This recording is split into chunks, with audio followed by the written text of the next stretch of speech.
Prihatin TV, suara prihatin rakyat. Bekas staf Anwar failkan saman butirkan insiden mengejutkan di Bukit Segambut. Berita ini dipetik dari Malaysia Today yang memetik daripada Malaysia Now.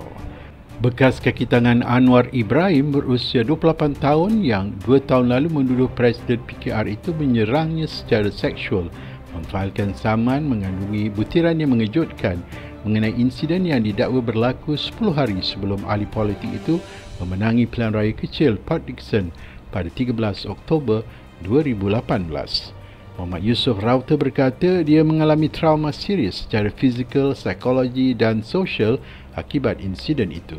Selanjutnya, disebabkan status defendant Anwar pada setiap masa material, khususnya sebagai the Prime Minister in waiting dan juga imej defendant sebagai ikon reformasi, plaintiff tidak mendapat sokongan yang sepatutnya diterima oleh mangsa serangan seksual oleh individu terkemuka, kata sebuah pernyataan yang difailkan Peguam Yusof di Mahkamah Tinggi Kuala Lumpur semalam. Sebaliknya, plaintiff digambarkan sebagai seorang yang jahat yang kononnya adalah sebahagian daripada komplot untuk menjatuhkan dan atau merosakkan kerjaya politik defendant. Yusof ketika ini sedang menuntut deklarasi mahkamah mengatakan pemimpin utama PKR itu melakukan serangan seksual selain ganti rugi am setimpal dan aggravated damages yang turut memasukkan kos sesi-sesi terapi yang dihadirinya ketika ini. Saman tersebut turut menyenaraikan beberapa tingkah laku dan perkataan cabul yang didakwa dilakukan oleh Anwar. Dalam sebuah dokumen mahkamah yang dilihat Malaysia Now, Yusof yang merupakan cucu kepada aktivis pengguna termuka SM Idris berkata dia diperkenalkan kepada Anwar ketika pemimpin PKR itu melawat rumah arwah datuknya di Pulau Pinang pada 2 September 2019. Kurang dari 4 bulan selepas beliau dikurniakan pengampunan diraja bagi sabitan kes liwat sekaligus memendekkan hukuman 5 tahun penjara yang dihadapi beliau. Yusof berkata sepanjang pertemuan tersebut, Anwar memberikan sebuah iPhone untuk dimasukkan butiran kontak dan menawarkan peluang kerja dengan beliau. Kira-kira 20 minit selepas defendant beredar di kediaman plaintiff, defendant telah menghantar servis pesanan ringkas SMS meminta plaintiff untuk menghubunginya melalui WhatsApp, kata pernyataan saman tersebut. Yusof kemudian berkata mereka berdua mula berkomunikasi melalui aplikasi WhatsApp, menambah kandungan penuh perbualan mereka akan didedahkan dalam perbicaraan. Yusof yang bekerja di pejabat Banglo Anwar di Bukit Gasing, Petaling Jaya di mana dia turut diberikan tempat tinggal berkata dia tidak pernah menerima surat rasmi pelantikan namun diarahkan untuk mendapatkan sebarang tugasan melalui Ketua Kaki Tangan Abdul Rahman alias Abdul Manaf bin Abdullah. Dia berkata tugas-tugasnya termasuk melaksanakan kajian mengenai polisi, menyediakan ucapan selain mengendalikan urusan surat menyurat antara Anwar dan menteri dari luar negara dan usahawan-usahawan terkemuka. Yusof berkata dia ditugaskan untuk menyediakan ucapan yang akan disampaikan Anwar bagi sebuah acara sempena memperingati Mahatma Gandhi yang dianjurkan oleh Kedutaan India di Kuala Lumpur pada 2 Oktober 2018. Pada tarikh tersebut, Yusof berkata pengawal Anwar membawa beliau bertemu ahli politik itu dan dia diberitahu oleh susah sulit Anwar, Syukri Saad, untuk memberikan sendiri teks ucapan tersebut kepada Anwar. Dia berkata ketika sampai, Anwar mengarahkannya untuk masuk ke dalam rumah bagi membincang secara lanjut mengenai teks ucapan tersebut. Yusof berkata mereka kemudian masuk ke dalam perpustakaan di mana Anwar mengarahkannya untuk meletakkan beg di lantai dan kemudian memberi isyarat supaya menghampirinya. Yusof kemudian menyenaraikan 16 tindakan serangan seksual yang dituduh dilakukan oleh Anwar. Selepas 7 bulan, Yusof berkata dia diserang oleh sesama politik Anwar, Farhash Wafa Salvador Rizal Mubarak, yang kemudian menjadi subjek siasatan jenayah namun didakwa mengambil masa yang terlalu lama olehnya. Yusof memfailkan saman sivil berasingan terhadap Farhash menuntut ganti rugi kecederaan selain sebuah saman terhadap setiausaha akhbarnya Tunku Nasrul Tunku Abaidah mengenai tuduhan fitnah. Dipercayai proses mediasi sedang berjalan antara ketiga-tiga pihak. Akuan sumpah Yusof pada November 2019 dan laporan polis terhadap Anwar turut disusuli beberapa minggu siasatan yang dilaksanakan di bawah Seksyen 354 Kanun Kesiksaan yang melibatkan jenayah dengan niat mencabul kehormatan. Sepanjang siasatan tersebut, polis memanggil Anwar dan Yusof di mana Yusof bersetuju untuk menjalani ujian poligraf selama 4 jam di Bukit Aman. Anwar bagaimanapun menolak untuk menjalani ujian tersebut. Pada 14 Januari 2020, pejabat peguam negara yang ketika itu diketuai Tommy Thomas berkata ia tidak akan menjalankan pertuduhan terhadap Anwar susulan kekurangan bukti dan fakta-fakta yang bercanggah. 3 hari kemudian, Anwar berkata beliau akan memfailkan saman fitnah terhadap Yusof atas akuan sumpah berkanun yang dikemukakan Yusof pada 19 November. Namun kemudian beliau memutuskan untuk tidak meneruskannya. Peguam Anwar, Ram Kapal Singh berkata keputusan tersebut diambil kerana klien beliau dibersihkan oleh pejabat peguam negara. Menambah saman tersebut akan mengambil banyak masa dan melibatkan kos yang tidak perlu. Dalam Mahkamah Tinggi Malaya di Kuala Lumpur dalam wilayah Persekutuan Kuala Lumpur, Guaman Sivil tahun antara Muhammad Yusof Router plaintiff dan Datuk Seri Anwar bin Ibrahim defendant. Pernyataan tuntutan. A. Pihak-pihak. 1. Plaintiff adalah seorang warga negara Malaysia yang cukup umur dan mempunyai alamat penyampaian. 2. Defendant adalah seorang warga negara Malaysia yang cukup umur dan mempunyai alamat penyampaian. 3. Defendant merupakan ahli politik terkemuka yang memegang jawatan sebagai Presiden Parti Keadilan dan juga merupakan ahli Parlimen Port Dickson Negeri Sembilan. Pada masa material, defendant rata-rata dihebahkan sebagai the Prime Minister in waiting. B. Latar belakang pengenalan pihak-pihak. 4. Plaintiff telah diperkenalkan kepada defendant oleh mendiang SM Muhammad Idris yang merupakan datuk kepada plaintiff. Selepas ini dirujuk sebagai datuk plaintiff, seorang pejuang hak pengguna dan alam sekitar yang terkenal serta dihormati. Pada 2/9/2018, defendant telah melawat datuk plaintiff di kediaman plaintiff di Pulau Pinang. Selepas ini dirujuk sebagai pertemuan tersebut. 5. Semasa pertemuan tersebut, defendant telah menjemput plaintiff untuk bekerja dengannya. Selanjutnya, defendant telah memberi telefon bimbitnya yang berjenama iPhone untuk plaintiff memasukkan nombor telefon plaintiff. Kira-kira 20 minit selepas defendant beredar dari kediaman plaintiff, defendant telah mengantar servis pesanan ringkas SMS meminta plaintiff untuk menghubunginya melalui WhatsApp. 6. Semenjak itu sehingga ke 5/6/2019, plaintiff dan defendant telah kerap berhubung melalui WhatsApp. Butir-butir perbualan WhatsApp tersebut akan dirujuk untuk kandungan dan kesan sepenuhnya oleh plaintiff semasa perbicaraan kes ini kelak. C. Skop pekerjaan plaintiff di pejabat defendant. 7. Selaras dengan tawaran defendant di perenggan 5 di atas, plaintiff telah melaporkan diri di pejabat defendant di nombor 41 Lorong Tanjung 5/4F Bukit Gasing, Petaling Jaya, Selangor. Selepas ini dirujuk sebagai pejabat defendant pada 25 September 2018 sebagai pembantu penyelidikan. 8. Antara tugas plaintiff di pejabat defendant adalah untuk menyelidik perkara-perkara dasar, menyediakan ucapan-ucapan defendant dan mengendalikan urusan surat menyurat di antara defendant dan menteri-menteri luar negara, foreign ministers, orang kenamaan asing, foreign dignitaries, usahawan-usahawan terkemuka, business leaders, wakil kedutaan, diplomats dan lain-lain pihak. 9. Semasa plaintiff mula bekerja, defendant telah menarahkan plaintiff untuk mendapat tunjuk ajar daripada Abdul Rahman alias Abdul Manaf bin Abdullah.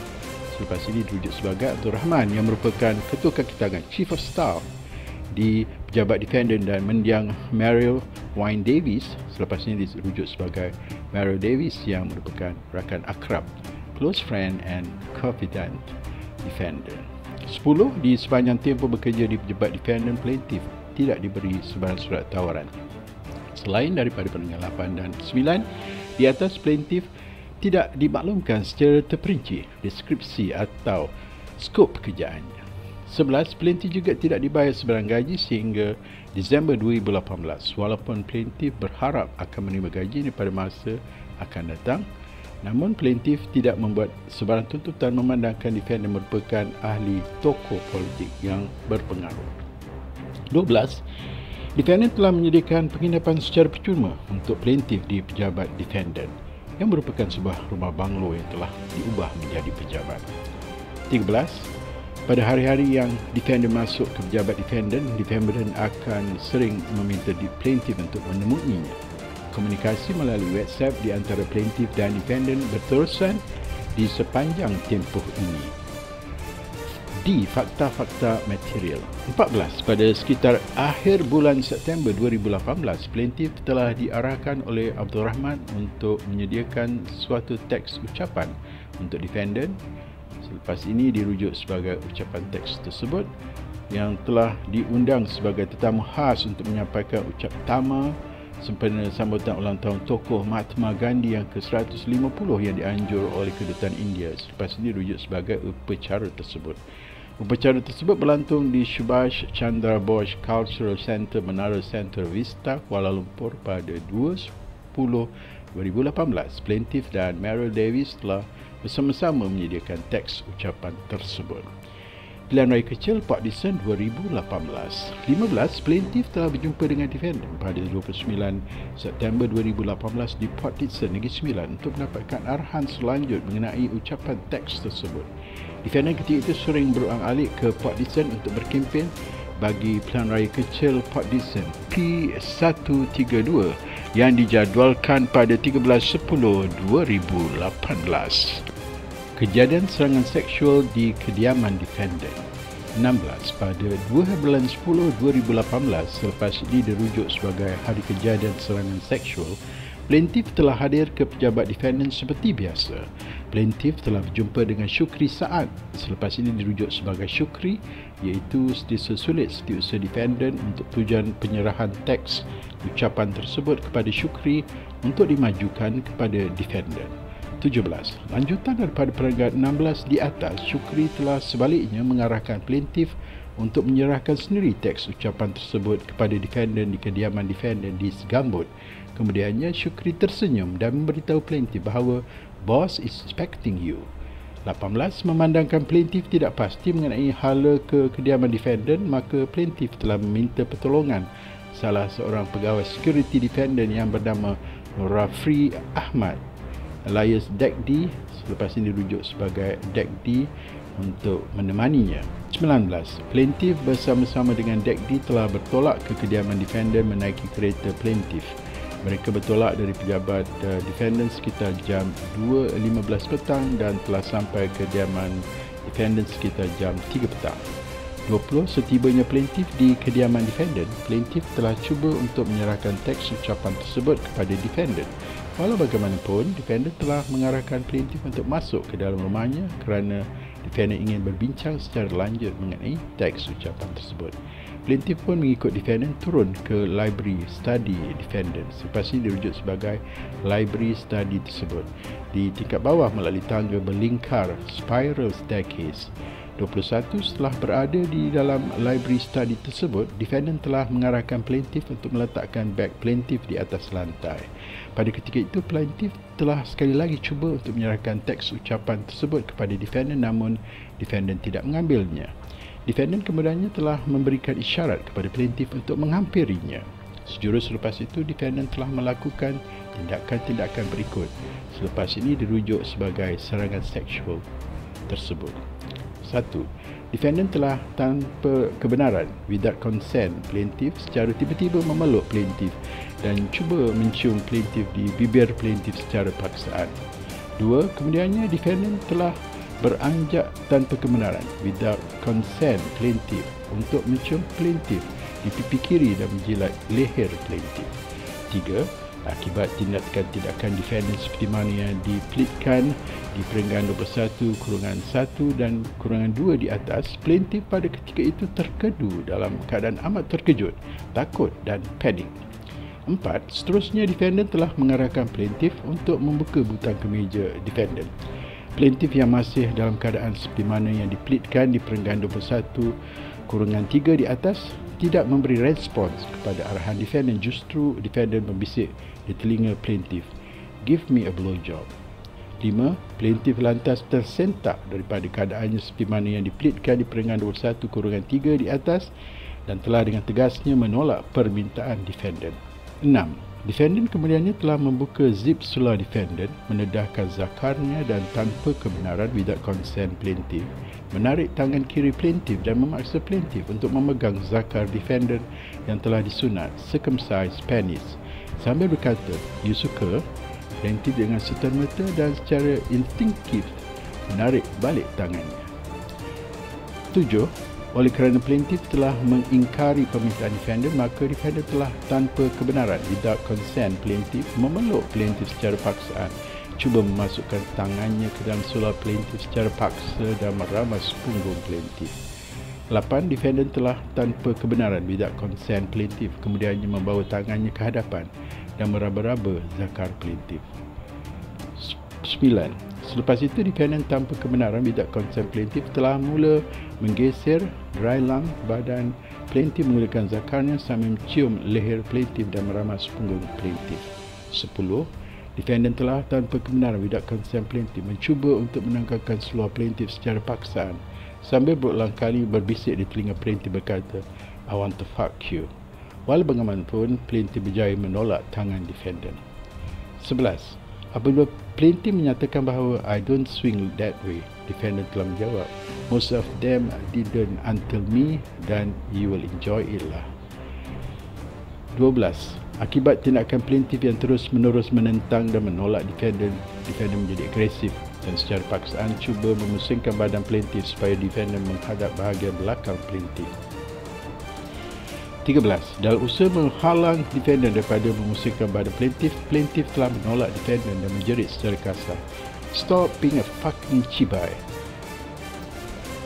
14. Defendant bertindak dengan memegang plaintiff dan berkata, "Please lah Yusof, just a blow job." Dan 15. Plaintiff kemudiannya sekali lagi menolak defendant dan cuba berumbuh ke arah pintu library study yang dikunci.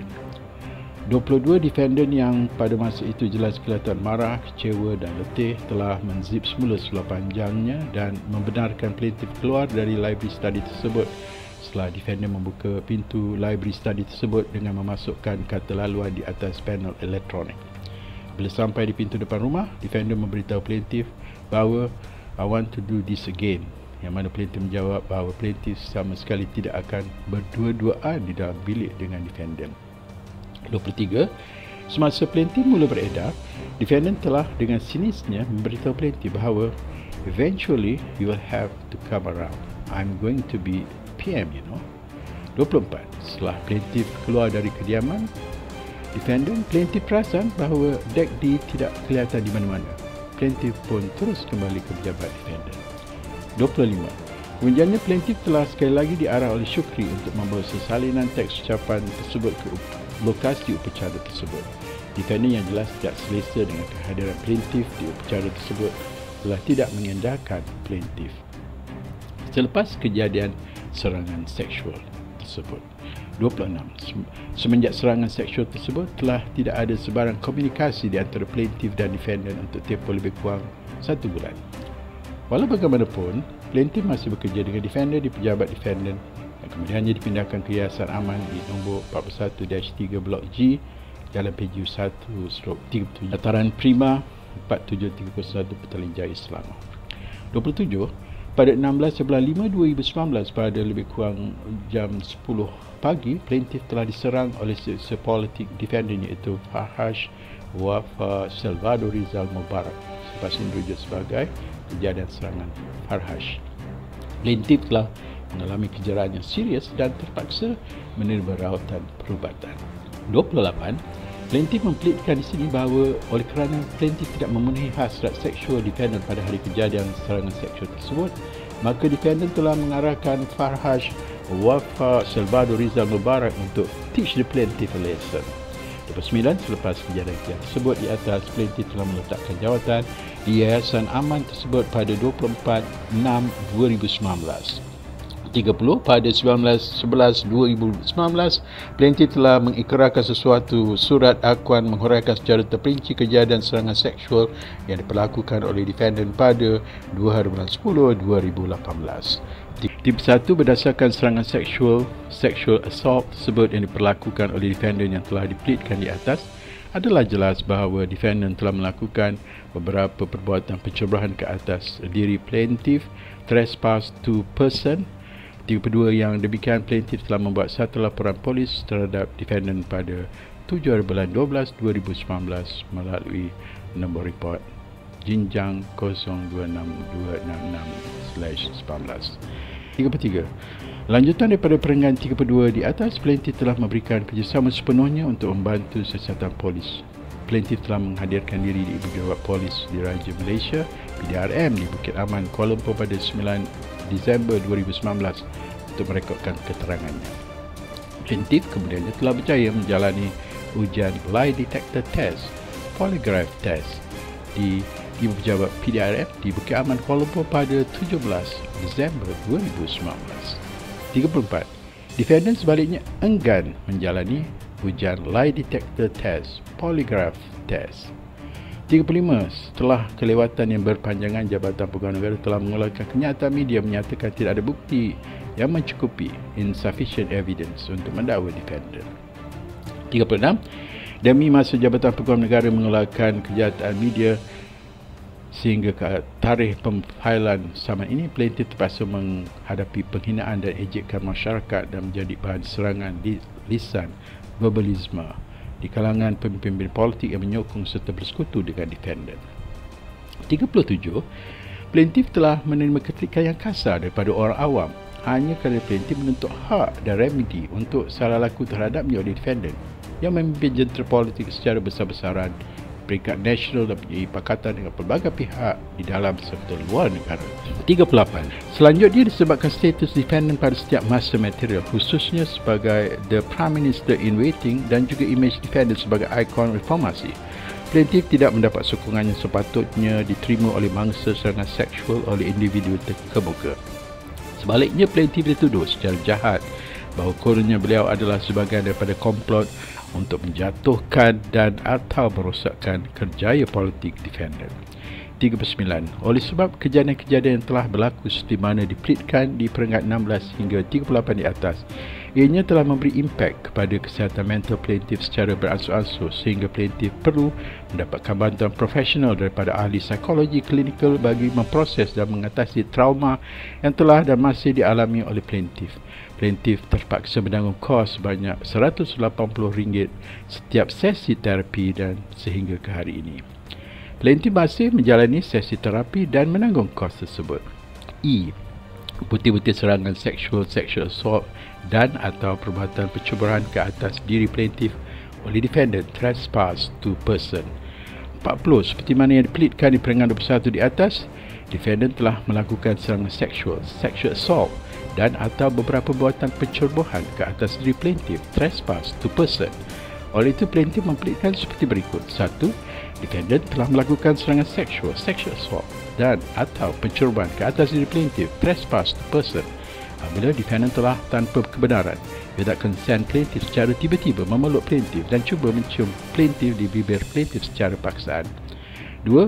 Defendant telah melakukan serangan sexual assault dan atau pencerobohan ke atas diri plaintiff, trespass to person, apabila defendant tanpa kebenaran without consent plaintiff mencium plaintiff di pipi kiri dan menjilat leher plaintiff.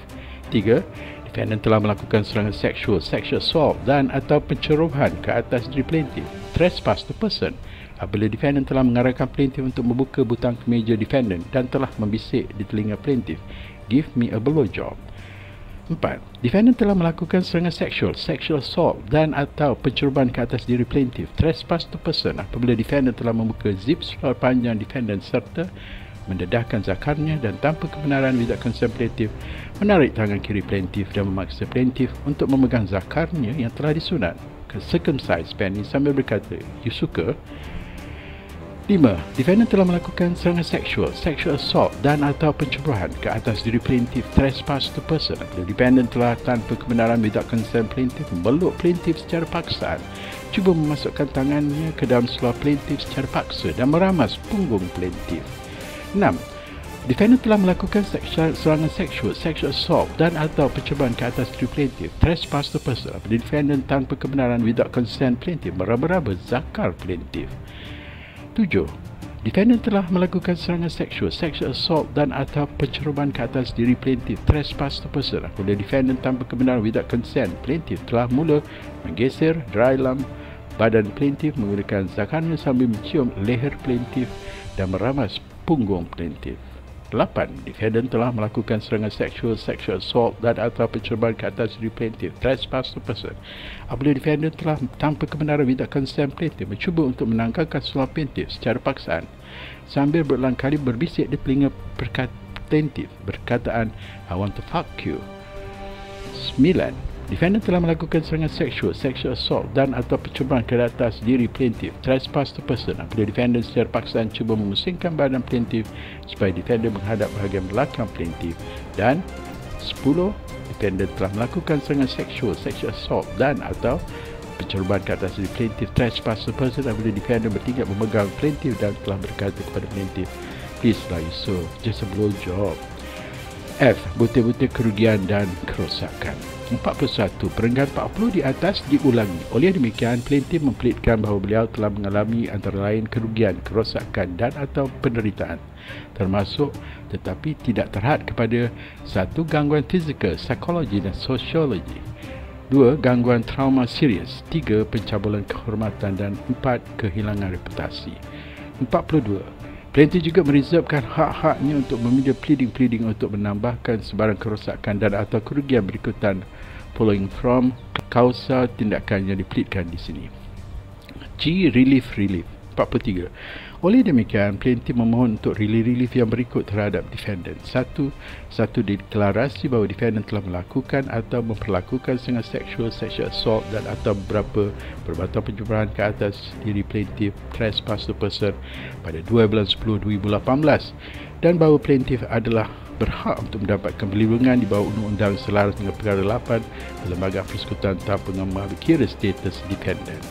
2. Ganti rugi khas pada kadar RM180 setiap sesi terapi dan yang masih terakru. 3. Ganti rugi umum.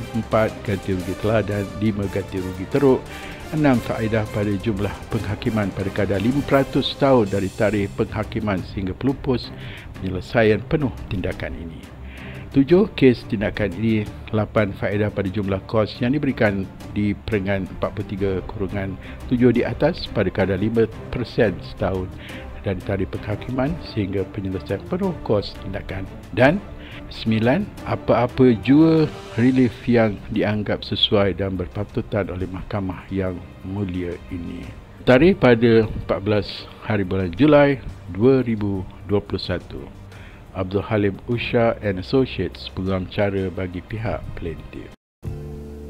Jangan lupa bantu like dan subscribe Prihatin TV. Sehingga bersiaran lagi. Assalamualaikum.